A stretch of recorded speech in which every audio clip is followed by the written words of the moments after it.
Now we will discuss pH of strong bases. Example, we have got NaOH. Similar as we have discussed for pH of strong acids, exactly similar things will be here. Example, suppose you have got 10 to power minus 2 molar NaOH solution. NaOH is supposed to be a strong base, strong electrolyte, and a strong electrolyte means it will dissociate completely. So it dissociates completely and we get Na plus OH minus. Now the concentration of NaOH given is 10 to power minus 2 molar. It dissociates completely. We get 10 to power minus 2 molar Na plus ion, 10 to power minus 2 molar OH minus ion. Right. Now this, in this case, pH again will be minus log of H plus ion concentration. Two things we can do here. One thing is, instead of pH we directly calculate pOH, and pOH in a similar manner is given as equal to minus log of OH minus ion concentration. Now this will be equal to minus log of 10 to power minus 2, means pOH here comes out to be 2. Now just now we have got one equation that Kw equal to concentration of H plus into OH minus, right? We take minus log on both sides. Minus log of Kw becomes pKw, minus log of H plus becomes pH, and minus log of OH minus becomes pOH. So we get pKw equal to pH plus pOH. At 25 degrees Celsius, again this is going to be 14, Kw will be 10 minus 14, minus log of that becomes 14, equal to pH plus pOH. pOH what we got for NaOH is 2, we substitute it as 2. So we get pH as equal to 14 minus 2 means 12. Right. So pH of a 10 minus 2 molar NaOH solution is going to be 12. Exactly similar manner, like we have got exceptional case of HCl, 10 to minus 8 molar HCl just now we discussed. Similar manner, if you take a highly diluted solution of NaOH, suppose 10 to minus 8 molar NaOH solution we have got. Now if we solve the problem in a similar manner like we have previously solved for 10 to minus 2 molar NaOH solution, how it becomes, how weird it looks. See, this is 10 to minus 8, we substitute here 10 to minus 8, as a result pOH comes out to be 8. Got it? Now if pH is 8, come back here, this here pOH, sorry, if pOH is 8, this becomes 8 here, right? We substitute pH equal to 14 minus 8, and surprisingly pH comes out to be 6. If you remember Sorensen scale, pH scale, below 7 the pH is for acidic solutions. Obviously in listening only it looks ridiculous that we have got an NaOH solution which is acidic. Got it? So again same thing will be done which we did previously with HCl. In this case again here the concentration of OH minus coming from water will have to be discussed. Substitute the value, and here now pH will come out to be slightly greater than 7, 7.1, 7.0, something like that will come out to be pH. Got it? So procedure will remain exactly same, it is not going to change. Next thing which we are going to discuss here is pH of weak acids.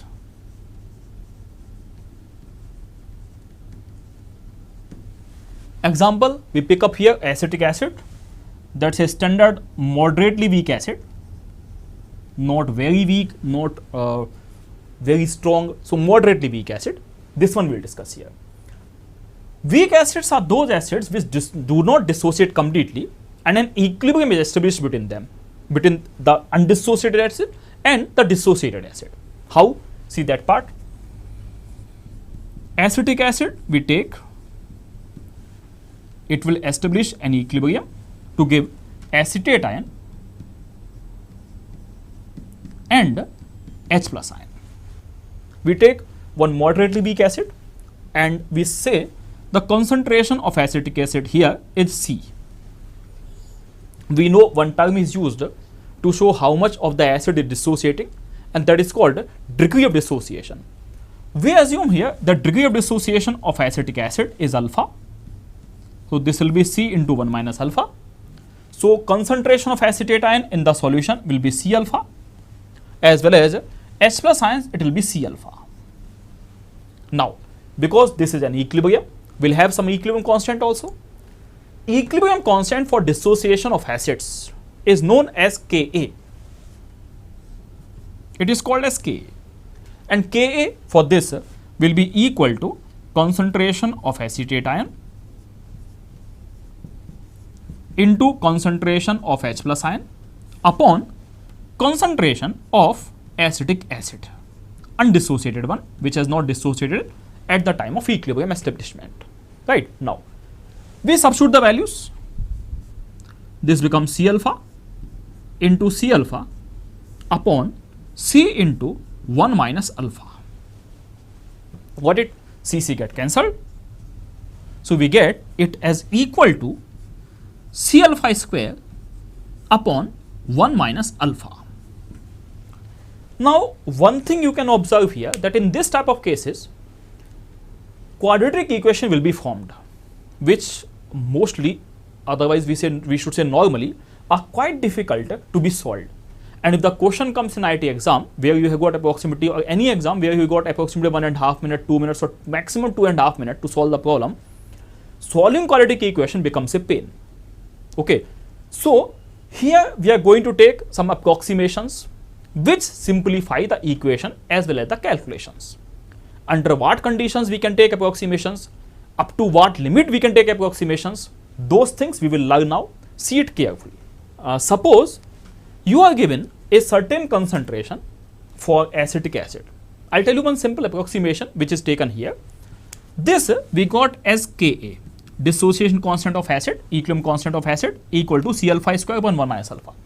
What we do in this case, we assume that because acetic acid being a very weak acid, it has not dissociated properly, and its degree of dissociation alpha is negligible as compared to 1. This is one approximation we are taking here to simplify the calculation. Remember, to simplify the calculation, we can take only valid approximations. If you take invalid approximation just in order to simplify the calculation, so your answer will become completely wrong. Okay, so we'll cross check it whether our approximation was valid or not. Okay, see, if I neglect alpha from here, then we get Ka as equal to C alpha square. From here we get alpha square as equal to Ka by C, and alpha becomes equal to square root of Ka by C. Now listen properly. If the value of alpha from here comes out to be equal to or less than 0.1, it comes out to be equal to or less than 0.1, we say our approximation to neglect alpha here as compared to 1 was valid. If the approximation was valid, you should become very happy.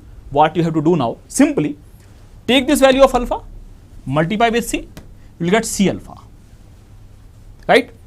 Simply to get pH, what you have got to do is take minus log of C alpha. C alpha is what? Concentration of H plus ion. Simply take minus log of C alpha, you get pH from here. But if the value of alpha from here comes out to be greater than 0.1, you should not take this approximation. Our approximation becomes invalid, and in that case what you will do here is that you will have to solve quadratic equation, get the value of alpha, multiply with C, you get C alpha, take minus log, you will get pH. Right? We will take up one example here, one small numerical problem here. How to find pH of 10 to power minus 2 molar acetic acid solution. See now, if concentration of acetic acid is 10 to minus 2, we assume this degree of dissociation is alpha. 1 minus alpha. Now we get concentration of acetate ions as 10 to the power minus 2 alpha. This also we get 10 to the power minus 2 alpha. Equilibrium constant for dissociation of acetic acid, Ka, is 1.8 10 to the power minus 5. For simplicity, what we do here is we are assuming it to be 10 to the power minus 5. One approximation we are using here.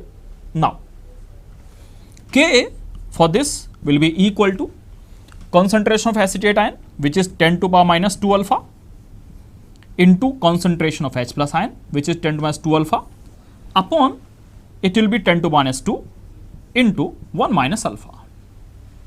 Right? Gets cancelled. Now we take approximation, which is alpha is negligible as compared to 1. If I take this approximation, we get here alpha square equal to Ka by C, which is how much in this case? 10 to the power minus 2. We get alpha as equal to Ka, which is 10 to the minus 5, upon 10 to the power minus 2 under square root. You can check from here that value of alpha will come out less than 0.1. If it is less than 0.1, as we discussed, then we say our approximation to neglect alpha here is valid, and we simply multiply this value with C. We will get C alpha, this value here, take minus log, we get pH of 10 to the minus 2 molar acetic acid solution. But if you were given, suppose 10 to the power minus 5 molar acetic acid solution, in that case the things would have changed dramatically. This will become 10 to the power minus 5 alpha, this also becomes 10 to the power minus 5 alpha, and here this also will be 10 to the power minus 5 alpha. Up to here everything looks okay only, that gets cancelled also. But see the case now. If now you try to neglect alpha as compared to 1, like we could do previously, see here carefully. In that case, what is going to happen? This becomes alpha value here becomes exactly equal to 1, which means that acetic acid is behaving like HCl, means it is behaving like a strong acid, 100% dissociation. Alpha, remember, is degree of dissociation, which tells us what amount of the acid or what percentage of the acid dissociates. If I am saying alpha is 1, it means 100% of the acetic acid is undergoing dissociation, and if that was the case, acetic acid would have been called as strong electrolyte, not weak electrolyte. Got it? So obviously this approximation is invalid. From here we can check comfortably whether our approximation is valid or not. Checking the approximation which you have taken is highly important. Sometimes if you take a invalid approximation just to save some time of calculations, your whole hard work may be ruined. Right? Now, similar example we give here for pH of weak bases. Very quickly we will go through it. We will discuss now pH of weak bases.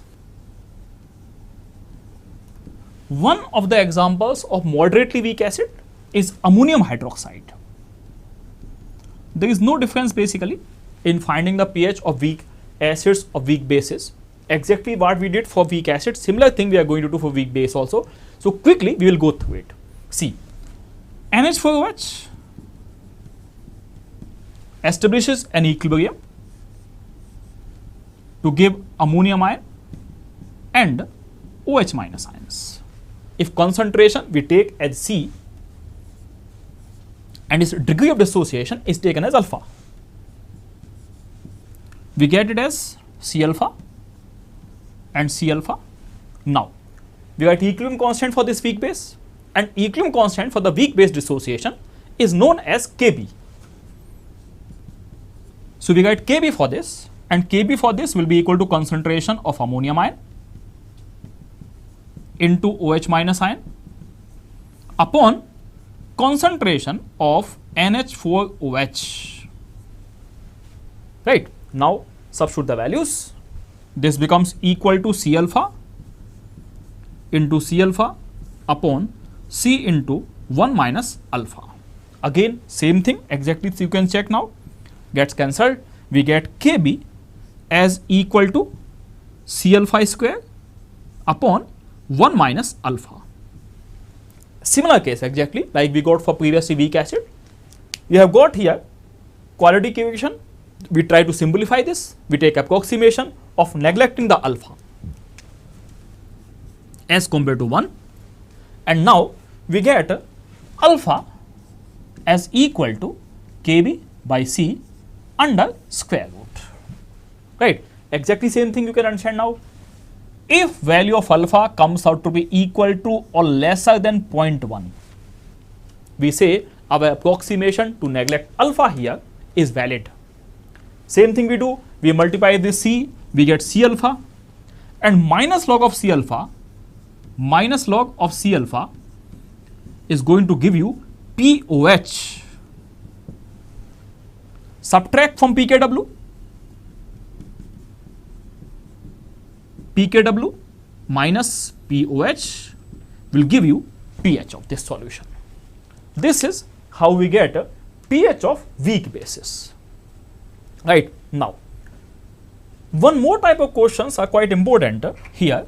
To find pH of a mixture of acid and base, suppose we have got a mixture of two solutions, one of them is a strong acid, other one is strong base. How to find that? Suppose you are given a question that we have mixed 100 ml of 10 to power minus 2 molar NaOH solution with 200 ml of 10 to power minus 2 molar HCl solution. What will be pH of resultant solution? We have mixed these two. He is asking you pH of the resultant solution. How to do this? See, once you mix these two, this is a strong base, this is a strong acid. So obviously both are going to react immediately. Reactions are very fast, you know it. So we have NaOH plus HCl, and we get here NaCl plus H2. This is molar ratio. 1 mole of NaOH reacts with 1 mole of HCl to give 1 mole of NaCl, 1 mole of water. Right. Now, we are going to write number of moles or millimoles for the reactants. From that we find how many moles or millimoles of the products will be formed. NaCl, you know it very well, this is a neutral salt. So this will not have any effect on the pH. This is water obviously, behaving as a solvent also. So again no effect on pH of the solution. Let us see now what happens. 100 ml of 10 to power minus 2 molar NaOH we have got. So millimoles of NaOH we will have 100 into 10 to power minus 2. Means it comes out to be 10 to power 100 into 10 minus 2, right? So we get 1 millimole of NaOH. Come for HCl. This is nothing but, if you remember, molarity is given as equal to number of moles per liter of the solution, per liter volume of the solution. So number of moles, we get molarity into volume. If volume is in liters, we get moles. If volume is in milliliters, we'll get millimoles. So this is number of millimoles right now. Okay. Now HCl, this is 200 into 10 to the minus 2. Molarity into volume. In milliliters, we got millimoles, and this comes out to be 2. Now, 1 mole of NaOH reacts with 1 mole of HCl. So 1 mole of NaOH will react with 1 mole of HCl, and 1 mole of HCl will be left. 1 mole of HCl is left finally in the solution. 1 mole of HCl, oh sorry, this is millimole actually. So 1 millimole of HCl is finally left in the solution. 100% dissolution of HCl, like we have discussed previously. So we will get from there 1 millimole of H plus ion in the solution. Concentration of H plus ion in this solution will become, note one thing, that although initially HCl was present in 200 ml solution only, but you mixed it with 100 ml, so the total volume of the solution now is 300 cc. So this is 1 millimole divided by volume, which is 300, we get H plus ion concentration. 1 by 300 moles per liter. Right? Now take minus log of this H plus ion concentration, and this will be equal to pH of the resultant solution. Substitute this value here, the answer comes. Got it? So this is how we find pH for a mixture of strong acid and strong base. Next category we have pH of dibasic acid, dibasic weak acid.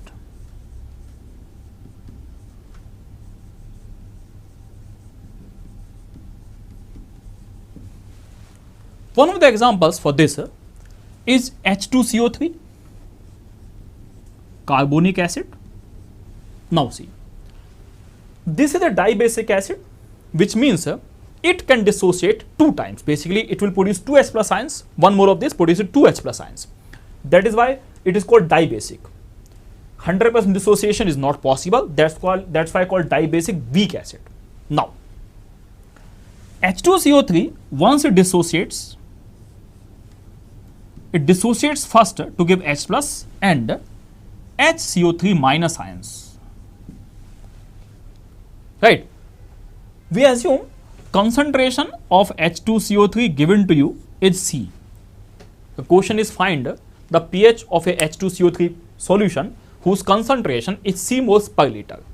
Suppose the concentration of H2CO3 solution is C moles per liter and its first degree of dissociation is alpha.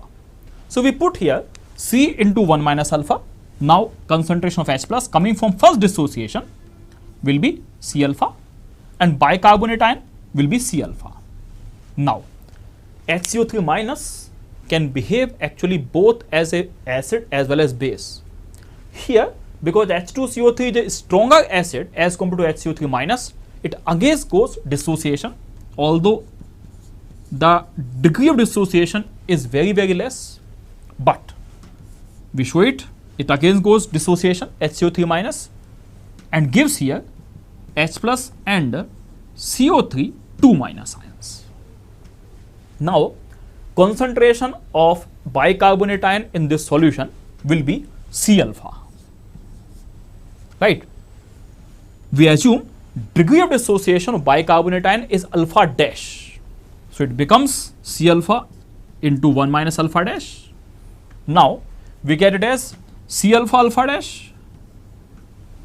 Carbonate ion also will be C alpha alpha dash. Right? Now we are going to apply the equilibrium constants for first equilibrium and second equilibrium. See it carefully. Equilibrium constant for this is Ka1, first dissociation constant of the acid, which will be equal to concentration of H plus into bicarbonate ion, which is H plus into HCO3 minus upon concentration of H2CO3. Right? Ka1 for this will be equal to concentration of H plus into HCO3 minus upon H2CO3. We substitute the values and this becomes equal to C alpha into C alpha into 1 minus alpha dash. Remember this thing here, that final concentration of bicarbonate ion here is not C alpha. Why? Because already C alpha dash or C alpha alpha dash had dissociated again here. Got it? So final concentration of bicarbonate will not be C alpha here, it will be C alpha into 1 minus alpha dash. If you want, we can put it in large bracket also, like this. This becomes the case here, right? Upon concentration of H2CO3, which is C into 1 minus alpha. Got it? Now, second equilibrium constant will be Ka2, and Ka2 for this will be equal to concentration of H plus ions. Now see again. Remember one thing, that in equilibrium constants expressions, we always put total concentrations. So concentration of H plus ion here will be sum of H plus coming from the first dissociation plus concentration of H plus coming from second dissociation. Means it will be C alpha plus C alpha alpha dash. Got it now? Now, this is concentration of H plus ions into concentration of carbonate ion, which will be C alpha alpha dash upon concentration of bicarbonate ion, which will be C alpha into 1 minus alpha dash. One thing more you people should have understood by now, that even here in the first equilibrium, we will have to put total H plus ion concentration, which is how much? Which is C alpha plus C alpha alpha dash. Quite a complicated formula it has become. Now, see carefully. If you see these two equations, Ka1 and Ka2 equilibrium here, we have got only two unknowns here. Although the equation looks very much complicated, but if you see carefully, we have got only two equilibrium, two unknowns. One of them is alpha, other one is alpha dash. Two equations, two variables. If we solve it properly, then we will get alpha and alpha dash. Now, pH of the solution will be minus log of total H plus ion concentration, which will be H plus ion concentration coming from first dissociation, which is C alpha, plus H plus ion concentration coming from second dissociation, which is C alpha alpha dash. Right? See, I'll tell you how to take approximations here. That also we'll discuss. Otherwise, this becomes very much fearsome actually.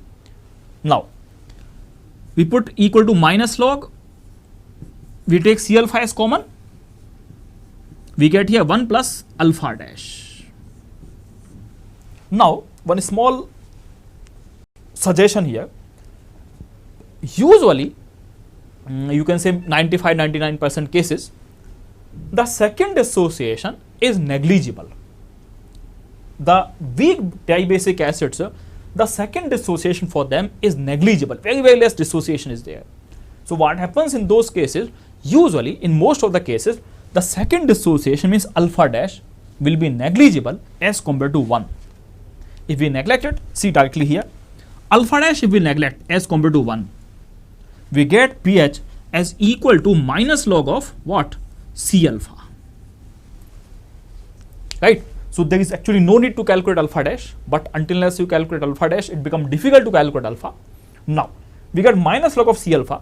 Simply this value will give you pH of this solution. We take some approximations here also to simplify. How? See that part. First approximation, alpha dash is negligible as compared to 1. Right? Even if this one we substitute, we take common C alpha, then it becomes C alpha into 1 plus alpha dash. Again, this is negligible here. Right? This one here take. This is C into 1 minus alpha. Alpha we are not neglecting right now. This one alpha dash again negligible. Right up now? Clear. This one again we take as common C alpha and it becomes 1 plus alpha dash. Again it becomes 1 plus alpha dash, which again will be negligible here. If you see carefully, then Ka1 is nothing but equal to C alpha, because alpha dash has been neglected, into C alpha again because alpha dash has been neglected, upon C into 1 minus alpha. If you remember, this is exactly similar to acetic acid dissociation. We cancel C here and we get Ka1 equal to C alpha square upon 1 minus alpha. Right? Again, I take approximation here that alpha is negligible. If alpha is negligible here as compared to 1, we get the equation. If we neglect alpha here, then again the equation becomes that alpha equal to Ka1 by C under square root. Right? Exactly same thing. If the value of alpha is coming out here less than 0.1, happily ignore that. This alpha here, you get the value of alpha here. Multiply this alpha with C, you get C alpha. which is first H plus ion concentration, take minus log of this, you get pH. Because anyhow, the second dissociation is not going to yield any significant number of H plus ions. Right? Now, come here. If you see here, this was C alpha Ka2. C alpha alpha dash has been neglected. Into C alpha alpha dash, again upon C alpha, 1 minus alpha dash again neglected. Very simple thing. This gets cancelled. And you get Ka2 as equal to C alpha alpha dash. If you pay attention here, what is C alpha alpha dash? This is carbonate ion concentration. Means certain times they ask in competitive exams questions like this also, that what is concentration of carbonate ion in a this much molar H2CO3 solution. One of the simplest way of answering this, that concentration of the carbonate ion will be equal to Ka2. Directly it can be answered in most of the cases, until as they change the concentration drastically, very high or very low. Moderate concentrations, you can simply put it C alpha alpha dash equal to Ka2. Right? So here we can give that concentration of carbonate ion will be equal to Ka2. Very simple way of answering this question.